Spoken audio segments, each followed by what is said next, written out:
It was the worst behavior. It was like really watching something out of the 50s, out of the McCarthy era, where you see someone brought up, ordered to answer questions he can't possibly answer.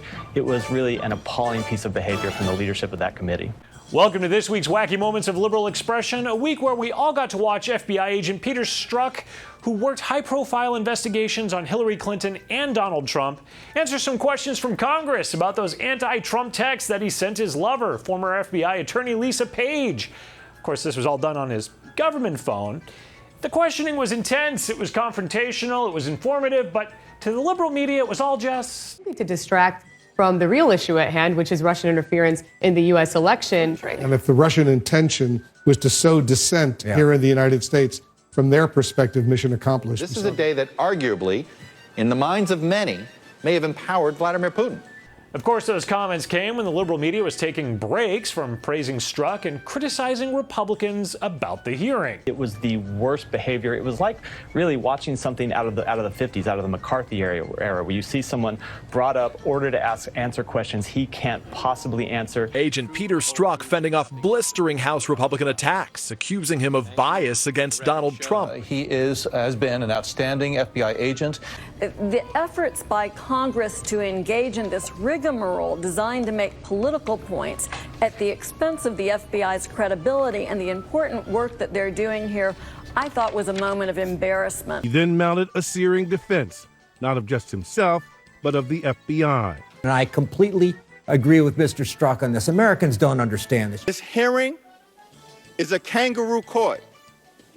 It is a three-ring circus. While the big three networks all played clips of the Democrats defending Strzok on their news shows Friday morning, they did manage to leave one thing out. Mr. Strzok, I don't know where to start. If I could give you a Purple Heart, I would. You deserve one.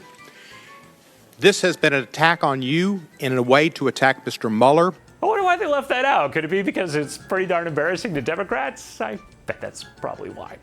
Meanwhile, Trump was in Europe. Part of his visit was to meet with NATO leaders on Wednesday, and CNN delivered us breaking coverage of Chief of Staff's John Kelly's hydration habits and what that really all means. And I want to show you what John Kelly, the Chief of Staff, a lifetime Marine general, what he looked like during this breakfast meeting. Let's just watch. Controlled by Russia with natural gas. So you tell me, is that appropriate? I mean, I've been complaining about this from the time I got in. I want you to look at their faces and look at how many drinks of water That's the Chief of Staff needs. That's vodka right there. When the president is talking about this. John Kelly there, shrugged. I like a good body language. Looked away. He's like, oh boy, here we go again. You got the sense that they were not comfortable with the president's views on this alliance. CNN reduced to interpreting a drink of water. People at airport gates across the country must have been glued to their screens. On MSNBC this week, it wasn't water, but enforcing laws on illegal immigration that needed to be interpreted. But for liberals, enforcing immigration law can only be read in a limited number of ways. I mean, you posited that it's either incompetence or evil. I would suggest that it could be both.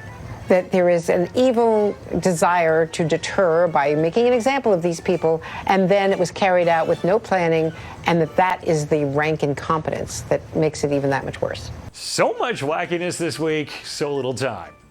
Before we go, we do have to remember that the liberal media is still obsessed over the nomination of Brett Kavanaugh for the Supreme Court, leaving the media to ask the pressing question, is there anything you can do to stop this nomination? And it just gets better. Based on the case you've just made about Brett Kavanaugh, would it be a betrayal of the party for any Democrat to support him in any way? That wraps us up for today. I'm Eric Shiner for MRC-TV. We'll see you again soon with more liberal wackiness.